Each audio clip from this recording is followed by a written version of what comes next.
बिहार में एसआईआर पर supreme court की बड़ी टिप्पणी। इलेक्शन कमीशन सही कह रहा है, आधार अंतिम प्रमाण नहीं है। सुप्रीम कोर्ट की तरफ से जानकारी साझा की गई है। आधार राशन कार्ड निर्णायक सबूत नहीं है। सुप्रीम कोर्ट ने कहा है कि एसआईआर में मृत लोगों को हटाया जाएगा, इसमें आपत्ति क्या है। सुप्रीम कोर्ट ने कहा कि हर किसी के पास कोई ना कोई प्रमाण पत्र होता है। पीयूष पांडे इस वक्त हमारे साथ, हमारे सहयोगी इस बड़ी खबर पर जुड़ रहे हैं। पीयूष, एसआईआर पर जिस तरह से सुनवाई जारी थी, बड़ी टिप्पणी सुप्रीम कोर्ट की तरफ से कही गई है, उनमें और क्या क्या बातें शामिल है, विस्तार से बताएं। बिल्कुल, देखिए, सुप्रीम कोर्ट ने ये साफ किया है आज कि जो चुनाव आयोग की ओर से पक्ष रखा गया था कि आधार को एक ठोस प्रमाण नहीं माना जा सकता नागरिकता के लिए, और आधार एक्ट में भी ये स्पष्ट है कि उसे नागरिकता का आधार नहीं माना जा सकता। तो ऐसी स्थिति में चुनाव आयोग अपनी जगह सही है। और इसके अलावा राशन कार्ड को लेकर के चुनाव आयोग क्योंकि पहले ही सुप्रीम कोर्ट से ये स्पष्ट कर चुका है कि 5 करोड़ से भी ज्यादा जो राशन कार्ड हैं उनको गलत माना गया था सरकार की तरफ और वो फर्जी पाए गए थे। तो ऐसी स्थिति में राशन कार्ड को भी शामिल नहीं किया जा सकता।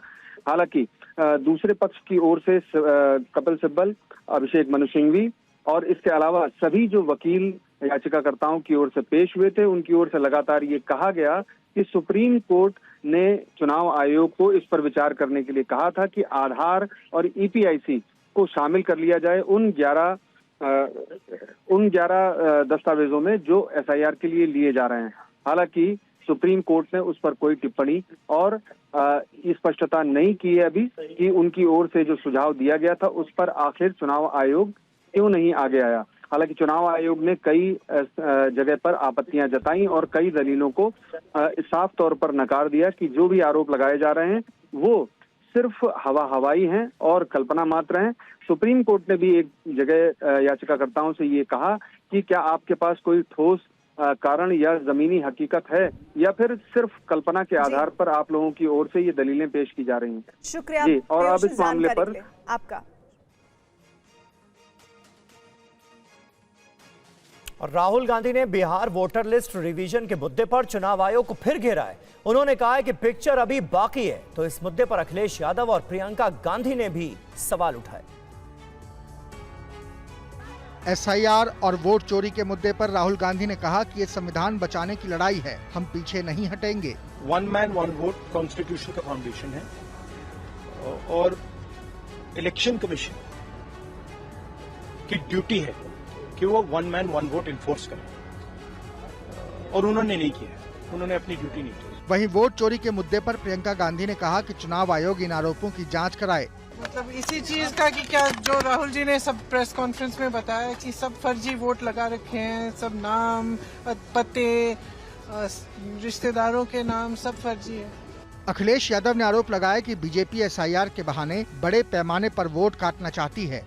अगर एसआईआर की बात थी तो ये 1 साल पहले भी लाई जा सकती थी, प्रदेश में समय भी मिल सकता था, लेकिन जानबूझ करके जब उन्हें पता है कि बिहार की जनता उनके खिलाफ है तो एसआईआर के बहाने ये बड़े पैमाने पर वोट काटना चाहते हैं।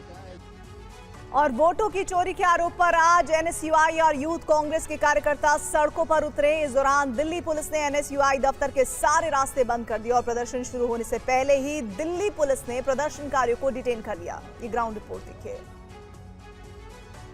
प्रोटेस्ट शुरू होने से पहले ही रायसीना रोड पर इस तरफ आप देखेंगे तो यहाँ पर भी बैरिकेडिंग कर दी गई है, और दूसरी तरफ उस तरफ आप दिखाइए मनीष, उधर भी बैरिकेडिंग कर दी गई है। और ये जो जंतर मंतर की तरफ रास्ता जा रहा है उधर भी बैरिकेडिंग कर दिल्ली पुलिस के जो सुरक्षा बल है वह तैनात था, और प्रोटेस्ट शुरू हो पाता उससे पहले जो इस पूरे प्रदर्शन के आयोजक थे, जो पदाधिकारी थे, उनको डिटेन कर लिया गया।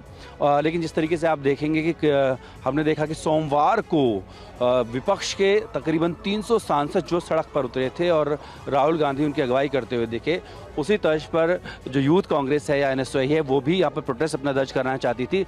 एनएसयूआई के और यूथ कांग्रेस के दफ्तर वहाँ से लेकर जंतर मंतर तक जाने का एक मार्च निकाला जाना था, लेकिन मार्च निकल पाता उससे पहले ही जो पदाधिकारी थे जो इस पूरे प्रोटेस्ट की अगुवाई करते उनको दिल्ली पुलिस ने डिटेन कर लिया है। और इस वक्त एक अहम खबर आ रही है। चुनाव आयोग ने बंगाल के मुख्य सचिव को तलब किया है। आयोग ने दागी अधिकारियों को न हटाने पर स्पष्टीकरण मांगा है। 13 अगस्त शाम 5 बजे तक दिल्ली में पेश होने का निर्देश दिया गया है। वोटर लिस्ट संशोधन में कथित गड़बड़ी का यह पूरा मामला है। पश्चिम बंगाल सरकार ने अधिकारियों को निलंबित न करने के संकेत दिए।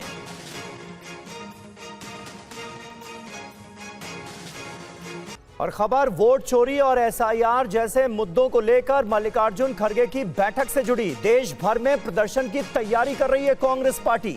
मल्लिकार्जुन खड़गे की बैठक में राहुल गांधी और प्रियंका गांधी भी मौजूद हैं। कुमार विक्रांत हमारे संवाददाता इस वक्त हमारे साथ जुड़ चुके हैं। कुमार, क्या स्ट्रेटेजी, क्या रणनीति कांग्रेस पार्टी की नजर आ रही है? वोट चोरी का मुद्दा, एसआईआर प्रोसेस के खिलाफ एक जो आवाज बुलंद करने की कोशिश की जा रही है, इसको लेकर स्ट्रैटेजी क्या बनती दिख रही है? देखिए, कांग्रेस के पुराने मुख्यालय 24 अकबर रोड में बैठक चल रही है। मल्लिकार्जुन खड़गे के साथ कांग्रेस के राज्यों के जो प्रभारी हैं और महासचिव हैं, उनके अलावा फ्रंटल ऑर्गेनाइजेशन जो है कांग्रेस के, उनके प्रमुखों को भी बुलाया गया है। यानी रणनीति साफ है कि देश भर में कैसे इस मुद्दे को जन जन तक पहुंचाया जाए, कैसे इसे जन आंदोलन बनाया जाए, कैसे देश भर में इसको लेकर प्रेस कॉन्फ्रेंस की जाए और किस तरीके से सभी को इससे जोड़ा जाए। और खास तौर पर जहां पर कांग्रेस गठबंधन का हिस्सा है, वहां गठबंधन के सहयोगियों को साथ लेकर कैसे चला जाए। कुल मिलाकर इस मुद्दे पर चुनाव आयोग और बीजेपी को बड़े पैमाने पर घेरने की तैयारी के लिए ये अहम बैठक तकरीबन 4:30 बजे शुरू हुई थी, जो फिलहाल जारी है। शुक्रिया कुमार आपका इस जानकारी के लिए।